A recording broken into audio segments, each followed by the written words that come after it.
নমস্কার, আপনাদের সবাইকে পাপিয়া হেসেলে সাদর আমন্ত্রণ। আপনারা সবাই কেমন আছেন? আশা করছি অনেক অনেক ভালো আছেন। চিকেন কষার একটি অপূর্ব রেসিপি নিয়ে আপনাদের সামনে চলে এসেছি। আশা করছি রেসিপিটি আপনাদের পছন্দ হবে। তো চলুন শুরু করা যাক। প্রথমে এখানে আমি সর্ষের তেল নিয়েছি। সর্ষের তেলটা একটু বেশি পরিমাণে নিয়েছি। তেলটা একটু গরম হয়ে এলে আমি এর ভেতরে আলু বড় বড় টুকরো করে রেখেছিলাম সেটাকে দিয়ে দিলাম। দিয়ে এটাকে বেশ লাল লাল করে ভেজে তুলে নেব। যে দেখুন আলুটা লাল লাল ভাজা হয়ে গেছে। এবার এটাকে তুলে নিলাম। এবার যে সর্ষের তেল রয়েছিল সেই তেলের ভেতরে দিয়ে দিচ্ছি তেজপাতা, একটি শুকনো লঙ্কা, আর তার সঙ্গে দিয়ে দেব গোটা গরম মশলা। এখানে দারচিনি, লবঙ্গ, এলাচ আর গোলমরিচ আছে। আর তার মধ্যে দিয়ে দিলাম হাফ টিস্পুন মতন সাদা জিরে।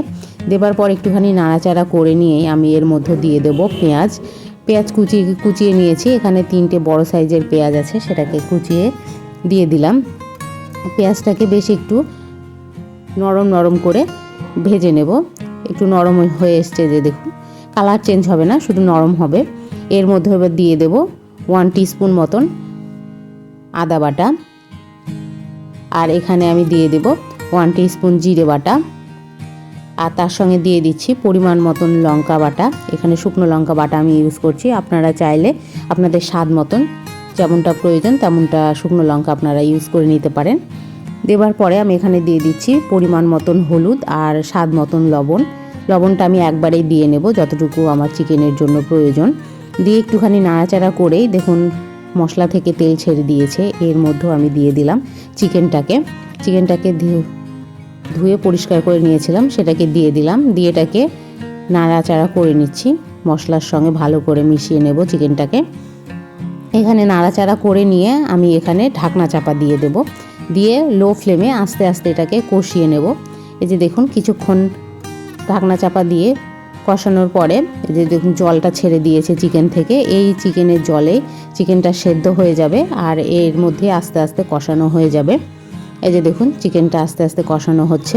আবার এর মধ্যে আমি ঢাকনা চাপা দিয়ে আবার কিছুক্ষণ কষিয়ে নেব।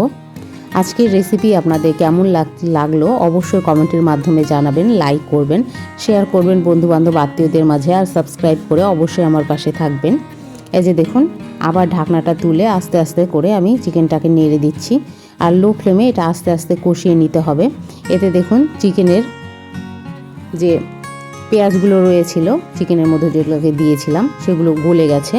এর মধ্যে এবার ভেজে রাখা আলুর টুকরোগুলোকে দিয়ে দিচ্ছি। দিয়ে চিকেন আর আলুর টুকরোকে আর মিনিট 10 মতন লো ফ্লেমে কষিয়ে নেব, তাতে আলুগুলো সেদ্ধ হয়ে যাবে। কষিয়ে নেবার পরে আমি এর ভেতরে দিয়ে দেব পরিমাণ মতন জল। আমি এখানে সামান্য পরিমাণেই জল ইউজ করব, কারণ চিকেন কষা যেহেতু ঝোল না, সেহেতু আমাকে একটুখানি জলটা কম দিতে হবে, যেন আলু আর চিকেনটা অলরেডি সেদ্ধ হয়ে গেছে। আর একটুখানি আমি মশলাটার সঙ্গে একটুখানি নেড়ে নেব, তার জন্য সামান্য পরিমাণে একটুখানি জল দিয়েছি। দিয়ে এটাকে ভালো করে ফুটিয়ে নেব।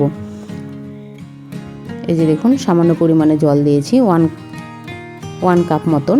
এরপরে ভালো করে ফুটে উঠেছে। এর মধ্যে দিয়ে দিলাম গরম মশলা গুঁড়ো, আপনারা চাইলে দিতেও পারেন, না দিতেও পারেন। আর দিয়ে দেবো আমি চিকেন মশলা। এখানে আমি চিকেন মশলা দিয়েছি 1 টিস্পুন মতন। দিয়ে ভালো করে নাড়াচাড়া করে এটাকে নামিয়ে নিলেই রেডি হয়ে যাবে আমাদের চিকেন কষা। এই যে দেখুন দুর্দান্ত লাগছে দেখতে, আর খেতেও দুর্দান্ত হয়েছিল। সম্পূর্ণ ভিডিও দেখবার জন্য আপনাদেরকে ধন্যবাদ।